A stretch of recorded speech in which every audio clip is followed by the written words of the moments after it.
So welcome भाई लोग। आज हम बात करते हैं रियल बेटिस की गेम की। वो जो बार्सिलोना के अगेंस्ट हुआ जिसमें बार्सिलोना 5-1 जीत जाती है। तो इस 5-1 की जीत का श्रेय जाता है पाब्लो गावी को एंड हमारे लमीन यमाल को, हमारे रफीनिया को, हमारे फेरान टोरेस को एंड हमारे जूल्स कुंडे को। अब मैं ये दावे से कह सकता हूँ कि जूल्स कुंडे is the best right back in the world now in the present case. Jules Kounde का जो फॉर्म है डिफेंसिवली एंड ऑफेंसिवली बहुत ही तगड़ा होता जा रहा है और वो भी बहुत ही अच्छे फॉर्म में है and the link between Lamine Yamal and Jules कुंडे is a top notch thing to watch. तो अगर आपने बाई चांस देखा हो मेसी एंड डैनी एल्वेस का लिंक अप तो थोड़ा बहुत आपको उसकी याद दिलाएगा, लेकिन मैं ये नहीं कह रहा कि Lamine Yamal is a region of Messi. मैं बिल्कुल नहीं कह रहा। मेरे को प्योर वाइब्स देता है नेमार की। So this was my case. तो अब बात करते हैं गेम की कि बार्सिलोना कैसा खेली। बार्सिलोना बहुत अच्छा खेली, पूरा गेम डोमिनेट किया उनने। बहुत ही टैक्टिकली साउंड थी बार्सिलोना, फ्लो अच्छा था उनका। ऑल्दो कुछ सरप्राइजेस थी लाइनअप में। तो लाइनअप की बात करता हूँ तो लेवेंडोस्की को रिप्लेस किया था डैनी ऑल्मो ने एज अ फॉल्स नाइन, जो कि थोड़ा सरप्राइजिंग था। मिडफील्ड थी हमारी पेद्री, फ्रैंकी डिजोंग की एंड नंबर 10 पे रोल पे थे पाब्लो गावी एंड लेफ्ट पे थे हमारे रफीनिया एंड राइट पे थे हमारे लमीन यमाल। और डिफेंस में एक चेंज था क्योंकि इनीगो मार्टिनेज इंजर्ड है। न्यूज़ आई थी कि 4 वीक्स तक इंजर्ड रहेगा, तो बेबी अराऊ इज बैक। एंड उनके पार्टनर थे 17 साल के एक दल्ले पाउ कुबारसी, the best defender in the world right now in terms of passing, in terms of defending, in terms of tackling, in terms of decision making at the right time. Pau Kubarsi is the best right now. और right में थे हमारे best right back Jules Kounde and left में थे Gerard the goat Martin. Gerard Martin the best left back in the world.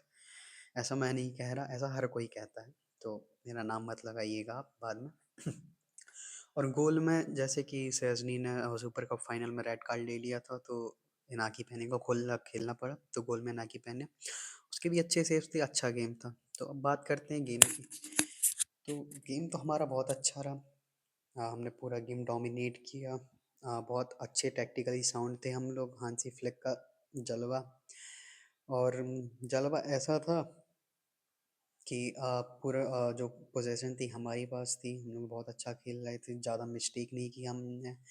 और जो हमारा जो डच मेस्ट्रो फ्रैंकी डिजोंग, उसने भी ज़्यादा मिस्टेक नहीं, उसने डिफेंसिव भी अपना डिफेंसिव भी आ गया, वो ऑफेंसिव भी उसने खेला। मिडफील्ड अच्छे से वर्क कर रही थी हमारी, पैद्री डिजोंग एंड गावी, अच्छा लिंकअप था उनका। पैद्री बहुत अच्छा खेला। पैद्री तो भाई जावी की याद दिला दिया मेरे को, जिस हिसाब से वो लिंकअप कर रहा था from from the defence to the offence. उसका लिंकअप बहुत प्यारा था। बॉल उसकी बॉल पासिंग एबिलिटी बहुत प्यारी थी, इतनी प्यारी कि he is the best midfielder right now in the whole world. उसके जैसा कोई नहीं, मैं लिख के दे देता हूँ, पैदरी जैसा कोई नहीं। The calmness on the page, वो जो लेके आता है एंड अलॉन्ग साइड फ्रैंकी डिजोंग, दोनों बहुत प्यारे वर्क करते हैं। तो अगर अगर मैं चाहूँ तो मैं कसादो, फ्रैंकी डिजोंग एंड पैदरी, मैं तीनों को एक बार खिलाना चाहूँगा। मैं फ्रैंकी को बॉक्स टू बॉक्स में रखूँगा, पैदरी को मैं एज अ नंबर 10 रखना चाहूँगा एंड कसादो को एज अ डीएम रखना चाहूँगा। क्योंकि वो ट्राई करने की, अगर इनकी लिंक अप वर्क कर गई तो they will be the our next. मैं ज़्यादा उड़ के नहीं कह रहा, बट बन सकते हैं as a Iniesta Busquets Xavi. ऐसा मैं ज़्यादा उड़ा के नहीं कह रहा, तो आप अपना ओपिनियन रख सकते हैं, मैं उसमें कुछ नहीं कह रहा। तो मेरा एक छोटा सा ओपिनियन था, भले ही 10% बन पाएंगे फिर। तो ये बात रही अपने मिडफील्डर्स की। अब मैं बात करता हूँ रफीनिया की। रफीनिया का गेम ओके था। उसने चांसेस, 2-3 चांसेस मिस किए जो कि उसको नहीं करने चाहिए थे। ऑल्दो उसने गोल मारा, एक गोल मारा उसने, बहुत ही अच्छा गोल था, पर उससे वो चांसेस मिस नहीं करने थे। हम आराम से कितना 9 8 या 9 गोल की लीड से जीत सकते थे, 9-1 जीत सकते थे। पर हमारे वही chances miss and 2 goal of side हुए थे, उसकी भी बात करूँगा। बहुत ही माइनर से ऑफ साइड थे। तो फिर थोड़ा कंट्रोवर्शियल ऑफ साइड थे, पर ठीक है, ऑफ साइड हो गया। वार ने मना कर दिया था कि गोल नहीं होगा, तो हमारे 2 गोल ऑफ साइड भी हुए थे। तो अगर मैं बात कर रहा था रफीनिया की, तो रफीनिया का ओवरऑल गेम कुछ ज़्यादा मेरे को पसंद नहीं आया था कल। ऑल्दो उसने गोल मार दिया, ठीक है, रेटिंग्स ले ली। पर अगर मैं बोलूँ तो मेरे को रफीनिया का गेम पसंद नहीं आया। कई मिस्टेक करी उसने, उसकी डिसीजन मेकिंग थोड़ा लैग कल लेग करी वो और अच्छा कर सकता था। ऑल दो उसने मद्रिड के अगेंस्ट बहुत प्यारा खेला था, अगर सेम वो भी खेलता तो अच्छे गोल स्कोर, अच्छी मतलब अच्छी लीड से जीतते, एक स्टेटमेंट रख देते। और वैसे भी अब पिछले टाइम से देखूँ तो रियल बेटिस बार्सिलोना का फेवरेट अपोनेंट है, वो हमेशा बहुत ज़्यादा स्कोर करता है। अभी लास्ट टाइम जो हमने लीग में उनसे उनको फेस किया था तो हमने शायद 2-2 ड्रॉ कर लिया था गेम। हमने बेतिस ने अच्छा गेम खेला था, पर ठीक है अभी इस गेम की बात करते हैं। फिर अब बात करते हैं, हमने डैनी ओल्मो को उनने 2 असिस्ट प्रोवाइड किए। डैनी ओल्मो का गेम एज अ नंबर 9 था, फॉल्स 9 टाइप का था, वो ड्रॉप कर रहे थे बार बार, लिंक अच्छा था उनका। और कभी कभी नंबर 10 भी आ जा रहे थे, रफीना एज अ 9 बन बन जा रहा था, और फिर कभी गावी भी चढ़ जा रहा था। तो ओवरऑल डैनी ओल्मो का गेम अच्छा था। खैर अगर प्रॉपर रिप्लेसमेंट देखें तो लेवेंडोस्की का नहीं है वो, पर अगर बाई चांस कुछ इमरजेंसी केस हुआ तो हाँ, Dani Olmo will work as a false 9। और अच्छा अच्छा खेला, ओवरऑल अच्छा गेम था।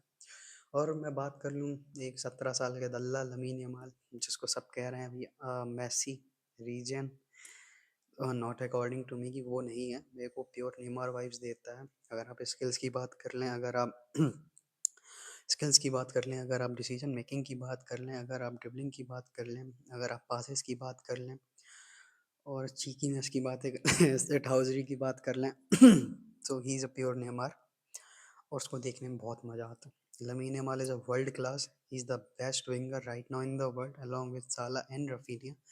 अगर स्टैट्स की बात करें, अगर ओवरऑल बात करें तो in my eyes lamin Yamal is the best winger in the world right now. उसके आगे कोई भी ना था, नॉट इवन मो साला। लेकिन हाँ, एक चीज़ मैं बार बार कहूँगा, Lamine Yamal is not Messi. Messi जैसा पूरी दुनिया में आज तक कोई भी नहीं आएगा। अगर आपने मैसी को देखा हो तो आप समझ सकते हैं मेरा स्टेटमेंट। और अब फिर मैं बात करना चाहता हूँ एक 17 साल का दल्ला पाव कुबारसी। भाई की पासिंग जस्ट लाइक पीके, भाई की defending just like Ramos, and भाई का aura just like Paolo Maldini. Although मैंने माल्दीनी को कभी देखा नहीं खेलते हुए, पर हाँ कुछ क्लिप्स देखी, कुछ पुराने फुटबॉल मैचेस देखे माल्दीनी के। जब भी मैच में जाता एक अलग सा ऑरा लेके जाता, एक अटैकर्स डरते थे उससे, अटैकर्स डरते थे उसके पास जाने से। ही वॉज फियरलेस भाई, बहुत प्यारा डिफेंडर था। ठीक है, तो ये बात थी गेम की। अब आगे देखा जाए तो आगे हमारा लीग मैच इस आर कोपा डेल रे में हम तो जीत गए। अब आगे देखते हैं जब वो होगा कि अब हमें कौन मिल रहा है।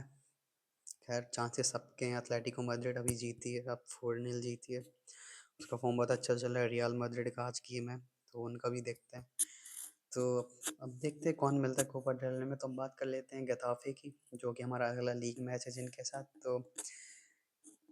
तो गदाफी एक ओके टीम है, ऑल दो वो पूरा घर और अपना वही बॉक्स पे रख के डिफेंड कर लेंगे, जब चांस मिला तो आगे जाएंगे, वरना ठीक है। नहीं तो पूरे घर पूरा शहर वो अपने बॉक्स पे रख देंगे, बस डिफेंड करते रहेंगे, उनको बस एक पॉइंट मिल जाए उनके लिए काम बन जाएगा। और ये हमेशा से रहा इनका, गदाफी हमेशा पार्क दबस करके बैठ जाती बस। तो ये था एक रिव्यू। तो बस, थैंक यू। अगर आपको कुछ थॉट्स हो तो बता देना कमेंट में, मैं देख लूँगा। Okay so till bye.